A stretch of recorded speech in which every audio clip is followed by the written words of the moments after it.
இது போகும் வழியோ வெற்று பாதை, திரும்பும் வழியோ வெற்றி பாதை. விரும்பிய இதயத்தை அடைந்திடும் பயணம் இது.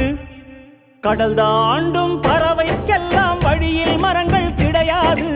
ஆனாலும் கண்டம் தாண்டும் சிறகுகள் வலிக்காது.